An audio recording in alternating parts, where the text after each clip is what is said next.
Morning dear friends. तो आज हम देखेंगे 11th स्टैंडर्ड कॉमर्स OCM का चैप्टर 4 जो कि है forms of business organisation part first. इसका एक और पार्ट सेकंड भी है जो आपको नेक्स्ट लेसन है। इस लेसन में हमें प्राइवेट सेक्टर ऑर्गेनाइजेशंस के बारे में पढ़ना है, उसमें इंडस्ट्री इंट्रोडक्शन पढ़ना है, उसका मीनिंग पढ़ना है, फिर सोल ट्रेडिंग कंसर्न्स पढ़ने, partnership firms, joint Hindu family business, cooperative society, joint stock company. ये 5 पॉइंट हमें इस लेसन में पढ़ने हैं। इन 5 पॉइंट का डीप एक्सप्लेनेशन भी हमें इस लेसन में दिया गया है। आज के लेक्चर में हम 2 पॉइंट कवर करेंगे जो कि होगा sole trading concern and partnership firm. ये दोनों टॉपिक आज हम कवर करेंगे। Forms of business organisation part 1। इसमें देखो यहाँ पे कुछ पहले एक कन्वर्सेशन दिया हुआ है। वो कन्वर्सेशन हम रीड नहीं करेंगे क्योंकि वो अगर आप घर पे रीड करेंगे तो भी आपको समझ में आ जाएगा, ठीक है। तो हम डायरेक्टली क्लास शुरू करेंगे प्राइवेट सेक्टर ऑर्गेनाइजेशन से। आप अपनी बुक्स भी निकाल लीजिए ताकि आपको बेटर अंडरस्टैंडिंग हो सके। Introduction. Private sector includes all different types of individual and cooperative enterprises. Private sector enterprises are owned and managed by the private entity. These private sector enterprises are mostly categorized by certain common characters like private intentivity, profit, motive, ownership and management in the private hand. Nowadays, the private sector in the form of cooperative industries units are normally owned by the shareholders and managed by the professional managers, where they are not only guided by profit motive but also by the expansion, consumption, nourishing social conservations, social responsibilities, social welfare etc. तो यहाँ पे private sector के introduction में क्या कहा गया है, हम प्राइवेट सेक्टर किसे कहते हैं। प्राइवेट सेक्टर वो सेक्टर होता है जिसकी ओनरशिप प्राइवेट हैंड्स में होती है, यानी कि उसकी सारी देखभाल या फिर उसका सारा एक्सपेंस वो सब कुछ प्राइवेट सेक्टर करता है। प्राइवेट सेक्टर में जो ओनर होता है उसे हम शेयर होल्डर कहते हैं। प्राइवेट सेक्टर की जो इंडस्ट्रीज़ होती है उसे हम एंटरप्राइज कहते हैं, और जो प्राइवेट सेक्टर में वर्क करते हैं उसे हम प्रोफेशनल कहते हैं। जो मैनेजमेंट होती है बाकी तो प्रोफेशनल मैनेजमेंट होती है। इसके बाद हम मीनिंग देखेंगे। हम प्राइवेट सेक्टर का मीनिंग क्या है। The private sector is a part of economy that is run by individual और the group of individuals to earn profit. Private sector एक ऐसी ऑर्गेनाइजेशन या ऐसी फाउंडेशन होती है जो एक इंडिविजुअल के द्वारा रन की जाती है या फिर बहुत सारे इंडिविजुअल्स एक साथ आके रन करते हैं, उसे हम प्राइवेट सेक्टर कहते हैं। प्राइवेट सेक्टर में मेन मोटिव होता है हमारा प्रॉफिट। प्राइवेट सेक्टर कंपनीज का मेन एम क्या होता है, प्रॉफिट होता है। उसके बाद प्राइवेट सेक्टर ऑर्गेनाइजेशंस। अब प्राइवेट सेक्टर में 5 टाइप्स है, तो वो कौन से हैं, sole trading, partnership, joint Hindu family, cooperative society, joint stock company. ये 5 टाइप्स है हमारे प्राइवेट सेक्टर में। तो अब हम इनको भी एक एक करके डिटेल में पढ़ेंगे। इसमें से हम आज 2 ही मेन पढ़ेंगे, सोल ट्रेडिंग कंसर्न्स और पार्टनरशिप। सोल प्रोप्राइटरशिप और पार्टनरशिप, ये दोनों आज हम पढ़ेंगे और बाकी के हम बाद में पढ़ेंगे। और प्राइवेट इंटिटिविटी का मतलब होता है a way of financing public sector projects by the left of private sector. मतलब प्राइवेट इंटिटिविटी यानी कि अगर कोई सड़क बन रही है या फिर कोई अच्छा काम हो रहा है तो प्राइवेट सेक्टर उसमें डोनेट करता है, तो उसे हम कहेंगे प्राइवेट इंटिटिविटी, ठीक है। The importance of private sector in Indian economy can be witnessed from the tremendous some worth of Indian BPOs। BPOs का मतलब होता है balance payment operations, software companies, private bank and financial services companies. The manufacturing industry of India is flooded with private Indian companies. In fact, they dominate the side industry. Private industry हमारे India की जो side industry है उसमें dominate करते हैं। Private industry के वजह से ही हमारे इंडिया की बहुत सारी इकोनॉमी चलती है। प्राइवेट इंडस्ट्रीज़ इंडियन इकोनॉमी में बहुत ज़्यादा इम्पोर्टेंट रोल प्ले करते हैं। आगे, manufacturing companies overcoming manufacturing companies occurring the sector like automobile, chemical, textile, agro, food, computer hardware, telecommunication equipments, and petrochemical products were the main drives of the growth. मतलब यहाँ पे कुछ companies दी गई है जो इंडियन इकोनॉमी के लिए main growth का काम कर रही थी। उसमें से पहली कंपनी कौन सी है?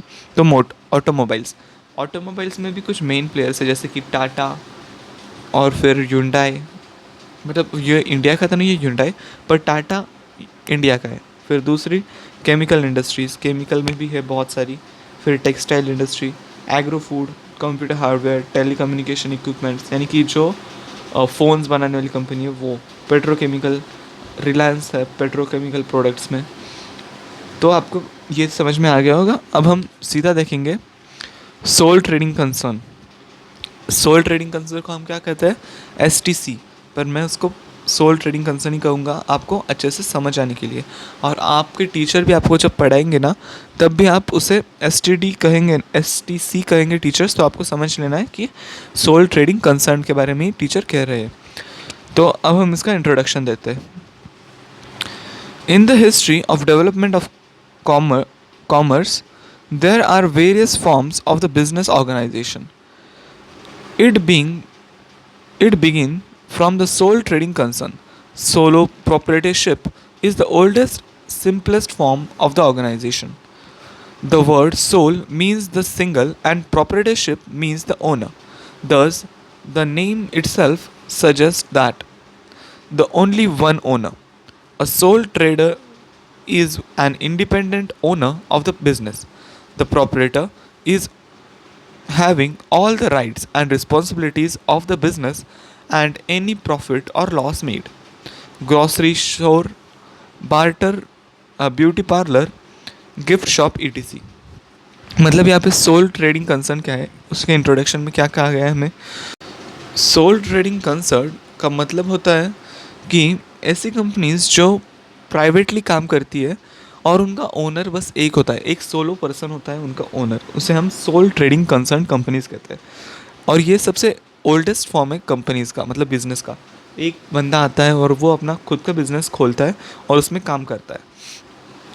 इसे हम सोल ट्रेडिंग कंसर्न कहेंगे।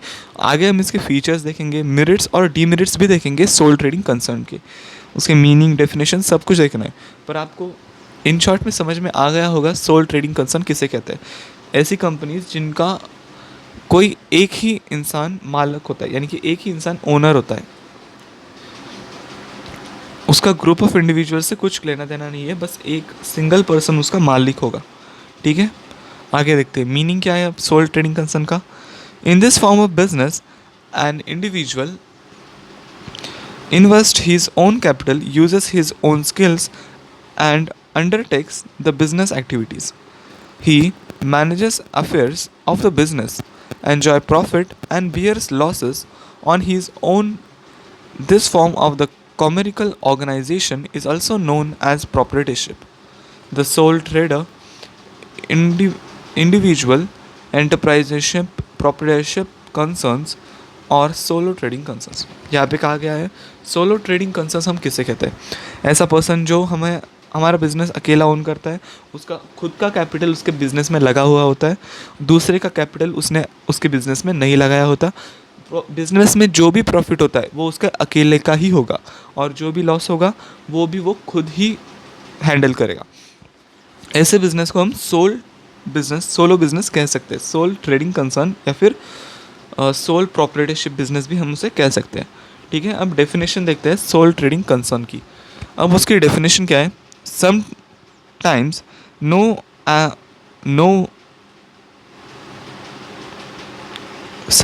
No as one man business, known as one man business. मतलब सोलो ट्रेडिंग कंसर्न को हम वन मैन बिजनेस भी कहते हैं। It is a type of business unit where one person is solely responsible for the providing the capital, for bearing the risk of enterprise and for the risk of ownership. मतलब यहाँ पे क्या क्या है, solo business को one man business भी कहा जाता है, वन मैन बिजनेस। और इसमें ना जो कैपिटल होता है वो खुद एक पर्सन का होता है और उसमें रिस्क भी उस पर्सन को लेना पड़ता है। किसके लिए? तो बिज़नेस ओपन करने के लिए भी और उसकी ओनरशिप के लिए भी उसी पर्सन को जिसने इन्वेस्ट किए उसी को रिस्क लेना पड़ता है। ठीक है, तो आगे दूसरी डेफिनेशन क्या है? The sole proprietorship is the informal type business owned by a person. वो क्या है? एक इनफॉर्मल टाइप ऑफ बिजनेस है जो किसी पर्सन ने ओन किया होता है।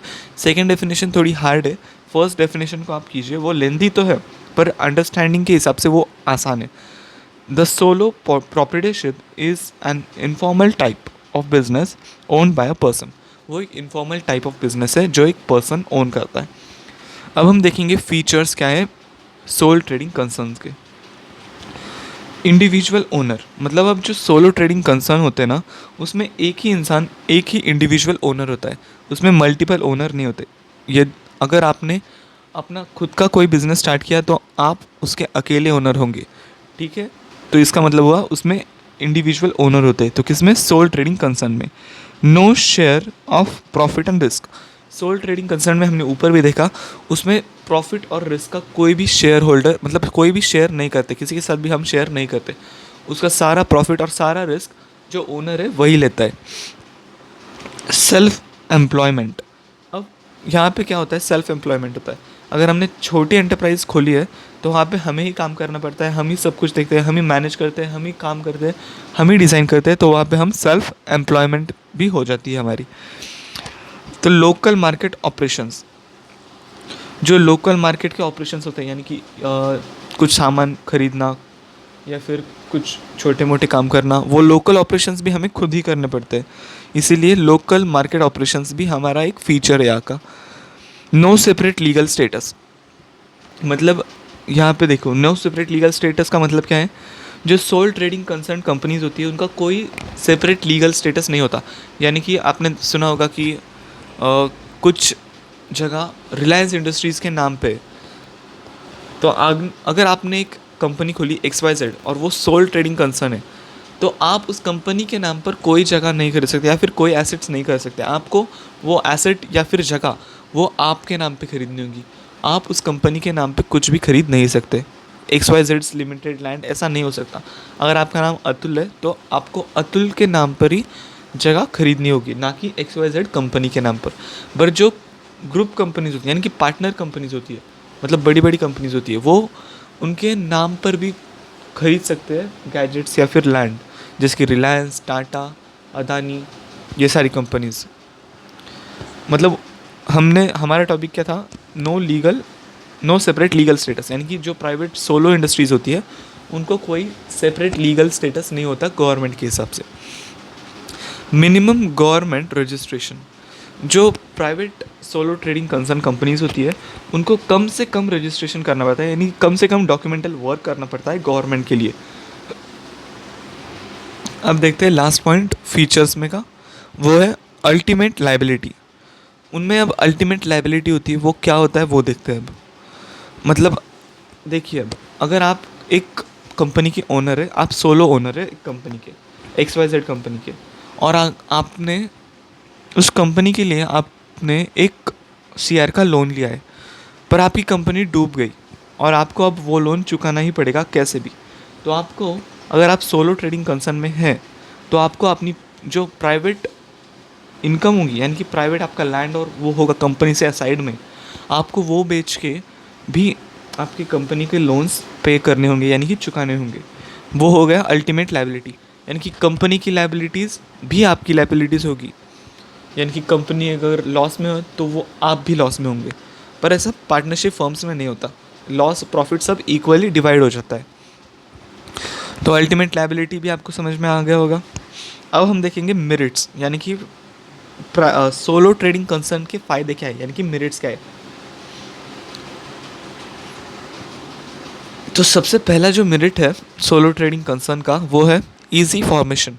सोलो ट्रेडिंग कंसर्न कंपनीज जो है वो इजीली फॉर्मेट हो जाती है, यानी कि कोई भी उन्हें तैयार कर सकता है, यानी कि अगर आप चाहे तो आप भी सोलो ट्रेडिंग कंसर्न कंपनीज खोल सकते हैं या फिर कोई भी खोल सकता है।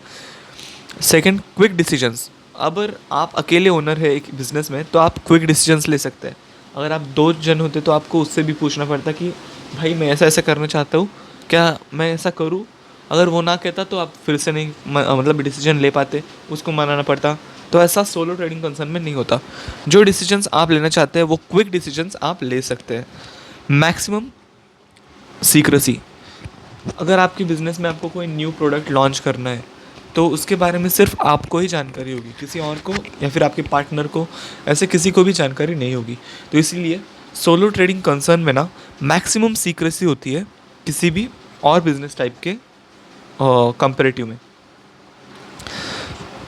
Direct motivation. Solo trading concern में एक और फ़ायदा जो होता है वो है डायरेक्ट मोटिवेशन, क्योंकि यहाँ पे जो भी प्रॉफिट बनता है वो आपको खुद का होता है, इसलिए आपका मोटिवेशन मिलता रहता है कि मैं जितना अच्छा काम करूँगा उतना अच्छा मुझे प्रॉफिट मिलेगा। उसके बाद फ्लेक्सिबिलिटी। अब जो सोलो ट्रेडिंग कंसर्न कंपनीज है वो फ्लेक्सिबल होती है, यानी कि वो अगर एक सीज़न में आम बेच रही है तो दूसरे सीज़न में वो एप्पल बेच सकती है या फिर कुछ और बेच सकती है। पर ऐसा पार्टनरशिप फर्म से दूसरी कंपनीज में नहीं होता।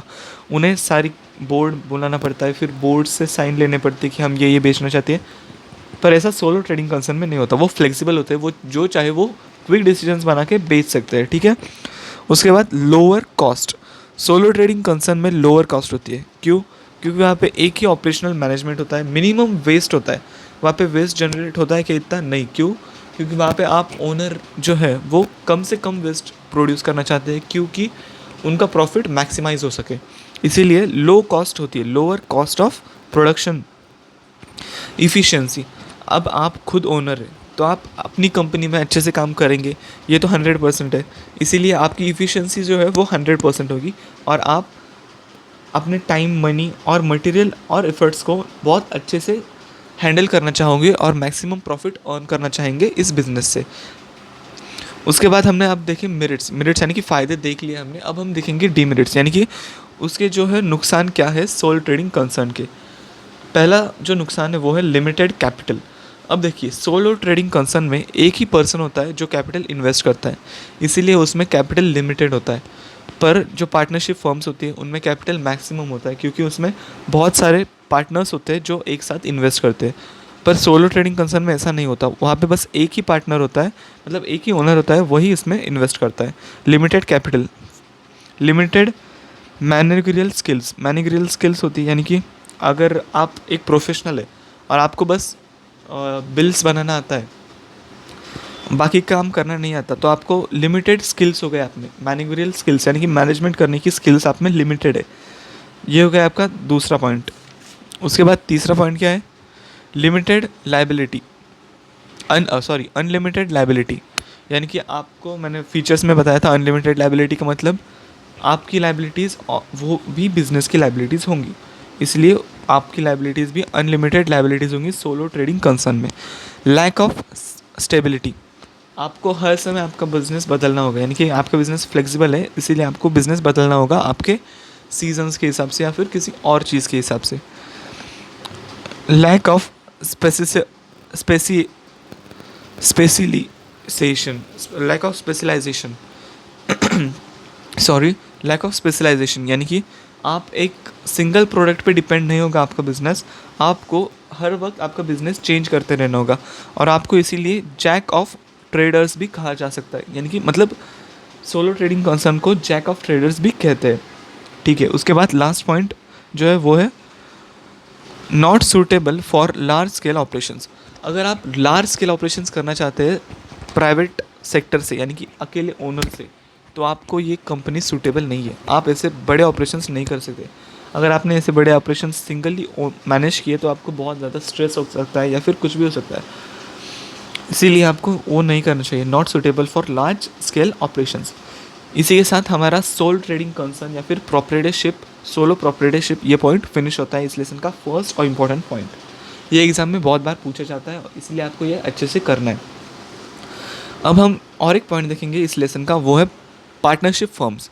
ये पॉइंट देखेंगे और उसके बाद हम स्टॉप करेंगे इस लेसन को, ठीक है, और फिर नेक्स्ट लेक्चर में हम देखेंगे इंट्रोडक्शन देखेंगे. Partnership is an important concept of private sector organization. Partnership forms of organization evolved because of limitations on capital raising capital capacity of managerial individual proprietorship concern. The need of adding more individuals in the group in the business arise due to expansion of existing proprietorship concern at the next level. Addition or admission of new individuals into existing business gives birth to partnership firm. यानी कि यहाँ पे कहा गया है partnership partnership firm business का जो invention है वो कैसे हुआ. लिमिटेड कैपिटल की वजह से. हमने पहले देखा लिमिटेड कैपिटल था डी मिनट्स में सोलो ट्रेडिंग कंसर्न की, यानी कि वहाँ पे लिमिटेड कैपिटल था. तो लिमिटेड कैपिटल ना हो, ज़्यादा से ज़्यादा कैपिटल हो, इसीलिए पार्टनरशिप फर्म्स हुई. मतलब अगर 4 जन आते हैं एक साथ और वो 4 जन 1-1 लाख रुपए लेके आते हैं तो 4 लाख रुपए से वो बिज़नेस स्टार्ट करते हैं. पर अगर वो अकेले बिज़नेस स्टार्ट करते तो वो बस 1-1 लाख रुपए से ही बिज़नेस स्टार्ट कर पाते. इसीलिए मैक्सिमम कैपिटल हो, इसीलिए पार्टनरशिप फर्म्स का इन्वेंशन हुआ है, ठीक है. मीनिंग देखते हैं अभी. A business organisation owned and managed by the more और more than one person, where all partners shares in profits and loss of the business as well as liabilities is known as partnership business. यानी कि एक ऐसा बड़ा business जिसमें जो share से business के अगर 4 पार्टनर है तो 25 ऐसे शेयर्स होंगे और उसमें भी उसका प्रॉफिट लॉस वो सब उनमें इक्वली डिवाइड होगा. यानी कि अगर 1,000 रुपये प्रॉफिट हुआ तो 250 उनका प्रॉफिट होगा और लॉस हुआ तो भी इक्वली डिस्ट्रीब्यूट होगा और लाइबिलिटीज़ भी इक्वली डिस्ट्रीब्यूट होंगी पार्टनरशिप फर्म्स में. अब देखते हैं डेफिनेशन क्या है इसकी. डेफिनेशन क्या है. Partnership is the relation between person who has agreed to share the profit of the business carried on by all or any of the actions of all. यानी कि पार्टनरशिप बिजनेस का मतलब होता है अगर आपने कोई पार्टनरशिप बिजनेस खोला है तो आप अपना प्रॉफिट या फिर कोई भी चीज़ शेयर करेंगे अपने पार्टनर के साथ. सेकेंड डेफिनेशन देखते हैं. Partnership is relation existing between person competent to make contacts who have agreed to carry on the welfare business in common with the view of private gain. यानी कि private sector business ऐसा भी होता है कि हम 2 पर्सन्स हैं और हम दोनों ने मिलकर एक बिज़नेस खोला है और हम दोनों का मोटिव एक ही है कि हमें उस कंपनी से मैक्सिमम प्रॉफिट जनरेट करना है और खुद की जो हालत है वो उसे बेटर करना है, यानी कि खुद की वेल्थ में उसे इंक्रीज़ करना है, ठीक है. ये हो गया हमारा पॉइंट. अब इम्पॉर्टेंट टर्म्स क्या है पार्टनरशिप बिजनेस में वो भी देख लेते हैं. ये इंपॉर्टेंट है, आप इसमें अटेंशन दीजिए, फिर आपको फीचर्स डीमेरिट्स और मेरिट्स भी अच्छे से समझ में आ जाएंगे. इंपॉर्टेंट टर्म्स में पार्टनर क्या होता है. अब a person who entered into partnership agreement with one another and individual called partner. यानी कि अगर हम दोनों में एग्रीमेंट हो चुकी है तो हम पार्टनर हो सकते हैं हमारे बिजनेस के. Partnership firm. A person who have entered into partnership with another person are collectively called as firm. यानी कि अगर हम 2 लोग एग्रीमेंट के हिसाब से एक साथ काम कर रहे हैं तो हम पार्टनरशिप फर्म में काम कर रहे हैं. Firm name. The name under which partnership business is carried only on is called as firm name. यानी कि हमारा जो फर्म का नाम है उसके अंडर मतलब हमारा जो ऑर्गेनाइजेशन उसके जिसके मैं रुको अभी मेरा नाम यश है और आपका नाम आदित्य है और हमारी कंपनी का नाम XYZ है. तो XYZ कंपनी किस नाम के अंडर काम कर रही है तो XYZ कंपनी XYZ नाम के अंडर काम कर रही है, ठीक है. हमारी कंपनी XYZ के नाम के अंडर काम कर रही है तो वो हमारा फर्म नेम होगा, ठीक है. और लास्ट क्या है पार्टनरशिप डीड एंड एग्रीमेंट. यानी कि यहाँ पे कहा गया है कि पार्टनरशिप डीड या एग्रीमेंट में कि हमें हमारे पार्टनर्स के साथ एग्रीमेंट करके लेनी चाहिए कि हम अपना प्रॉफिट और हमारे शेयर्स कितने हैं हमारे बिजनेस में, ठीक है. अब हम आगे देखेंगे फीचर्स ऑफ पार्टनरशिप बिजनेस. उसमें सबसे पहला होता है एग्रीमेंट. एग्रीमेंट में कहा गया है हमें अपने पार्टनर के साथ एग्रीमेंट साइन करके लेनी होती है कि हम कंपनी में इतना इतना परसेंट स्टॉक हम ओन करते हैं, इतना इतना आप ओन करते हैं, प्रॉफिट 50% हम शेयर करेंगे, 50% तुम शेयर करोगे, लॉस भी और लाइबिलिटीज़ भी। ये सब एग्रीमेंट्स हमें साइन करके लेनी चाहिए पार्टनरशिप बिजनेस में।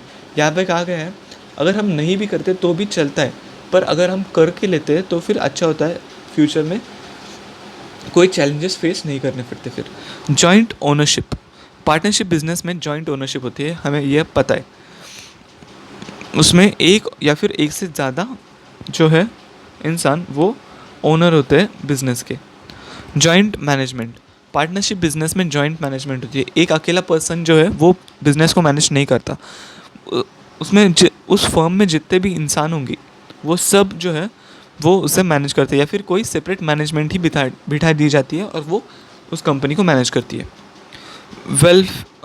लॉफुल बिजनेस, यानी कि जो प्राइवेट सेक्टर बिजनेस है वो लॉफुल बिजनेस है, यानी कि उसमें कोई एक जन दगा नहीं दे सकता, सबको लीगली काम करना पड़ता है, सब अपना काम लीगली परफॉर्म करते हैं प्राइवेट सेक्टर बिजनेस में।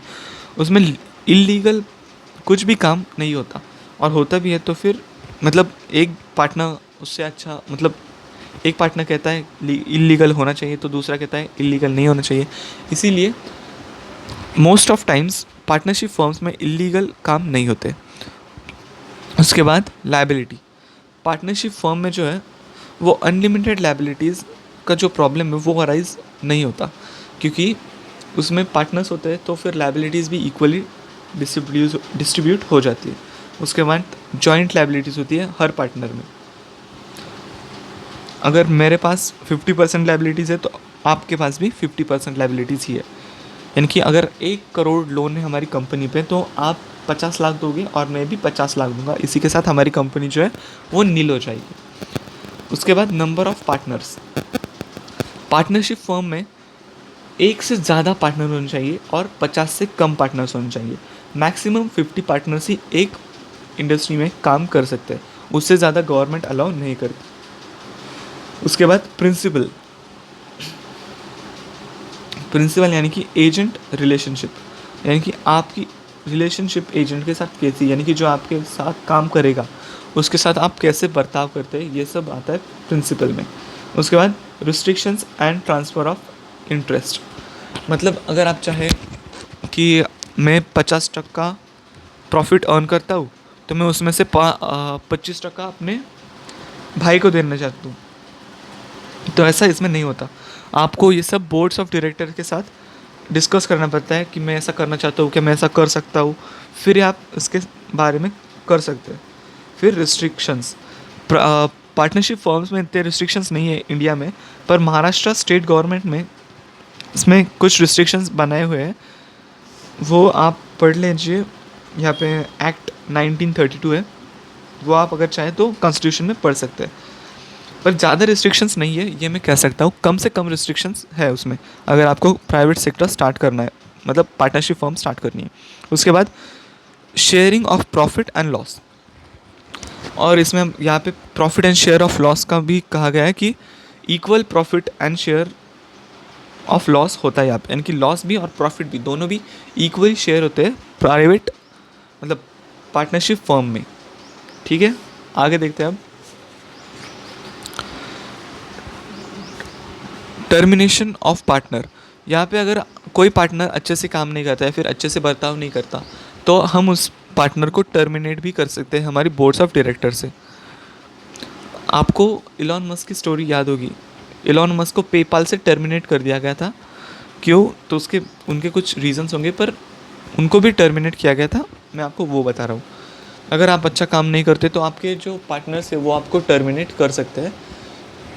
ठीक है, तो फिर डिसोल्यूशन, मतलब डिसोल्यूशन क्या होता है कि एक कंपनी के जो ओनर्स है उनको डिसॉल्व कर देना, यानी कि उनको क्या कह सकते हैं, उनको कंपनी से बाहर निकाल देना। अगर मैं एक पर्सन हूँ, मेरे पास कंपनी के 10% शेयर्स है, अगर मैं चाहता हूँ मैं इस कंपनी में ना रहूँ और मैं ये शेयर्स किसी और को बेच दूँ, तो मैं ऐसा नहीं कर सकता। मुझे सबसे पहले बोर्ड्स ऑफ डायरेक्टर से परमिशन लेनी पड़ेगी कि मैं इस कंपनी से डिसॉल्यूशन लेना चाहता हूँ और ये शेयर्स मैं किसी और को बेचना चाहता हूँ, या फिर आप खुद मुझसे ये शेयर्स खरीद लीजिए, ठीक है। तो इसे कहते हैं dissolution of private sector companies. अब हम देखेंगे मेरिट्स क्या है। मेरिट्स में सबसे पहले easy formation. Solo trading concern के जैसे इसका भी ईजी फॉर्मेशन है। कैपिटल, इसमें ज़्यादा पार्टनर्स होने की वजह से इसमें कैपिटल ज़्यादा होता है सोल ट्रेडिंग कंसर्न के हिसाब से। बिजनेस सीक्रेसी जो है इसमें कम होती है as compare to the solo trading concern. इसमें जो है जो सारी इंफॉर्मेशन होती है बिजनेस की वो पार्टनर्स में डिवाइड होती है और मैनेजमेंट में डिवाइड होती है, ठीक है। उसके बाद continuity in existence. Partnership business में कंटिन्यूटी होनी ही चाहिए बिजनेस के स्टेबिलिटी के लिए, मतलब एग्जिस्टेंस के हिसाब से। फ्लेक्सिबिलिटी इन ऑपरेशंस, जो फ्लेक्सिबिलिटी होनी चाहिए पार्टनरशिप बिजनेस में ऑपरेशंस में वो होती तो है, पर डिसीजंस में प्रॉब्लम आता है। मतलब फ्लेक्सिबिलिटी होती है पार्टनरशिप बिजनेस में, पर डिसीजंस में थोड़ी प्रॉब्लम आती है। उसके बाद decision making. There is quick decision making in partnership as few partners are involve. मतलब अगर कम से कम पार्टनर्स होंगे तो डिसीजन ज़्यादा जल्दी से लिया जा सकता है, पर अगर ज़्यादा पार्टनर्स हुए तो डिसीजन लेने में देरी होती है। उसके बाद एफर्ट्स रिवॉर्ड रिलेशनशिप। अगर हमने एफर्ट्स किए तो हमें रिवॉर्ड मिलेगा, ऐसा ही फंडा होता है हमारी पार्टनरशिप फर्म में। अगर सब ने मिल के काम किया तो सबको मिल के रिवॉर्ड मिलेगा, ठीक है। उसके बाद नेक्स्ट पॉइंट जो है वो है goodwill. Goodwill means valuation of partnership business in terms of money. ये हमें पढ़ा है फर्स्ट लेसन में, ठीक है ना। The partnership enjoys good amount of goodwill in the market. मतलब ये हमने कहाँ पढ़ा है, अकाउंट्स में पढ़ा है, अकाउंट में first lesson. The goodwill is the market quality of service, यानी कि हमारी जो रेपुटेशन होती है हमारे बिज़नेस की वो गुडविल होती है हमारे लिए। यानी कि अगर आपकी कंपनी XYZ है और लोग कह रहे हैं कि XYZ कंपनी के प्रोडक्ट्स ही इस्तेमाल करने चाहिए, तो फिर आपकी जो इमेज है यानी कि आपकी जो रेपुटेशन है मार्केट में वो अच्छी है, ठीक है। स्पेशलाइजेशन। अब private sector companies partnership companies में स्पेशलाइजेशन होता है, मैक्सिमम स्पेशलाइजेशन होता है। अगर वो चाहे तो वो फार्मास्यूटिकल्स, टेक्नोलॉजिकल ऐसे ही सेक्टर्स में काम करती है, क्योंकि उनमें मल्टीपल ओनर्स होते हैं तो फिर सबके हिसाब से काम करना पड़ता है, इसलिए स्पेशलाइजेशन होता है प्राइवेट सेक्टर पार्टनरशिप कंपनीज में। सॉरी, अब हम देखेंगे मेरिट्स। अब हमने देखे थे मेरिट्स, अब हम देखेंगे डीमेरिट्स, यानी कि अब नुकसान, यानी कि जो प्रॉब्लम्स है वो क्या है पार्टनरशिप फर्म में। तो उसमें सबसे पहले जो प्रॉब्लम है वो है प्रॉब्लम ऑफ कंटिन्यूटी, यानी कि कुछ पार्टनर्स छोड़ जाते हैं बीच में से, कुछ पार्टनर कंटिन्यू करते हैं, कुछ डिसॉल्व हो जाते हैं, इसीलिए problem of continuity of business आता है। फिर एब्सेंस ऑफ लीगल स्टेटस। हमने देखा था कि यहाँ पर भी लीगल स्टेटस कंपनी के पास प्रेजेंट नहीं होता है, जैसे सोलो ट्रेडिंग कंसर्न में भी प्रेजेंट नहीं होता है, वैसे ही यहाँ पर भी लीगल स्टेटस प्रेजेंट नहीं होता है कंपनी के पास, भले ही यहाँ पर पार्टनर्स हो। आगे भी कंपनीज है जिनके स्टडी में आपको पता चल जाएगा कि लीगल स्टेटस किनके पास प्रेजेंट होता है। डिस्प्यूट। अब यहाँ पे पार्टनर्स के बीच में डिस्प्यूट होते रहते हैं कि ये करना है, ये नहीं करना है, इसको इतना शेयर मिलना चाहिए, इसको इतना मिलना चाहिए। नॉन ट्रांसफरेबिलिटी ऑफ इंटरेस्ट, यानी कि अगर आप 10% इंटरेस्ट लेते हैं आपकी कंपनी से अभी, तो आप वो जो है वो आपके नेक्स्ट जनरेशन को ट्रांसफ़र नहीं कर सकते। उसके लिए भी आपको बोर्ड्स ऑफ डायरेक्टर से परमिशन लेनी पड़ेगी कि मैं ये ट्रांसफ़र करना चाहता हूँ, तभी आप उसे ट्रांसफ़र कर सकते हैं, ठीक है। Limitations on number of partners, मतलब यहाँ पे लिमिटेशंस होती है नंबर ऑफ पार्टनर्स में, वो हमने देखा था 1 से ज़्यादा होना चाहिए और 50 से कम, यही लिमिटेशंस है पार्टनरशिप फर्म की। उसके बाद difficult in admission of partner, मतलब जो अगर कोई पार्टनर ऐड होना चाहता है तो उसमें डिफ़िकल्टी होती है कि इसे ऐड कैसे करें, मतलब सारे पार्टनर्स की उसमें एग्री होना चाहिए, सारे पार्टनर्स एग्री होने चाहिए नए पार्टनर्स को एग्री कर मतलब ऐड करने के लिए, वो भी डिफ़िकल्टी होती है। उसके बाद अनलिमिटेड लाइबिलिटीज़, यहाँ पर भी जैसे सोलो ट्रेडिंग कंसर्न में थी अनलिमिटेड लाइबिलिटीज़, ऐसे यहाँ पर भी अनलिमिटेड लाइबिलिटीज़ है। यानी कि यहाँ पर भी जो बिज़नेस की लाइबिलिटीज़ है वो ओनर की लाइबिलिटीज़ भी है। यानी कि अगर 1 करोड़ लोन है बिजनेस पर, और अब हमने देखा था अनलिमिटेड लाइबिलिटीज़ का मतलब। इसके बाद हम देखेंगे रिस्क ऑफ एम्प्लाइड ऑथोरिटी। ये क्या है? There is often risk of implied authority in partnership business. Partners में take undue advantage of managing business on behalf of others, which leads to risk of applied authorities. For example, partners may sign some agreements in his own capacity, which may be agents in interest of the firm. Partner may take loan or advance without consent of the partner. यानी कि यहाँ पे कहा गया है कि क्या हो सकता है कि अगर कोई पार्टनर है वो उसका इन एडवांटेज ले सकता है, वो कंपनी के नाम पर उसकी पावर्स के हिसाब से लोन ले सकता है और वो खुद के लिए इस्तेमाल कर सकता है। यानी कि उसमें कंपनी का तो फ़ायदा नहीं होगा, पर कंपनी के लॉस के हिसाब से वो काम करेगा। यानी कि कंपनी का उसमें लॉस हो जाएगा बहुत बुरा। इसके लिए क्या हुआ है? रिस्क ऑफ इम्प्लाइड ऑथोरिटी, या फिर किसी कस्टमर से वो एडवांस पेमेंट ले लेगा पार्टनर्स को पूछे बिना। अब इसमें हम लास्ट 2 पॉइंट बचे वो देख लेते हैं और उसके बाद हम ये लेक्चर यहीं पे स्टॉप कर देंगे, ठीक है। लिमिटेड कैपिटल, यहाँ पर भी मतलब ज़्यादा कैपिटल तो नहीं होता पर लिमिटेड ही होता है कैपिटल। यानी कि अगर 4 पार्टनर आ जाए या फिर 10 आ जाए, 1-1 लाख इन्वेस्ट करते तो 10 लाख कैपिटल लिमिटेड है, वो अनलिमिटेड कैपिटल नहीं होता, ठीक है।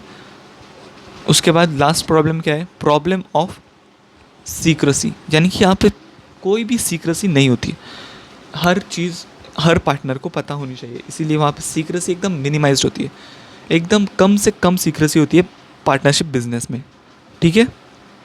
तो इसी के साथ हमने आज 2 पॉइंट पढ़े, उसमें से पहला था सोलो ट्रेडिंग कंसर्न या फिर प्रोप्राइटरशिप बिजनेस, और उसके बाद जो पढ़ा था हमने वो था पार्टनरशिप फर्म। आज हमने ये दोनों पॉइंट्स कवर कर लिए। आप इसे 2 से 3 बार पढ़ लेना अच्छे से, तो आपको ये बहुत ज़्यादा अच्छे से समझ में आ जाएंगे, और इसमें से बहुत बार क्वेश्चंस आपको एग्ज़ाम में पूछे जाते हैं, ठीक है। तो थैंक यू, और फिर मिलेंगे नेक्स्ट लेक्चर में, और उसमें देखेंगे हम अगले पॉइंट्स हमारे इस लेसन के। तब तक के लिए स्टे ट्यून, बाय।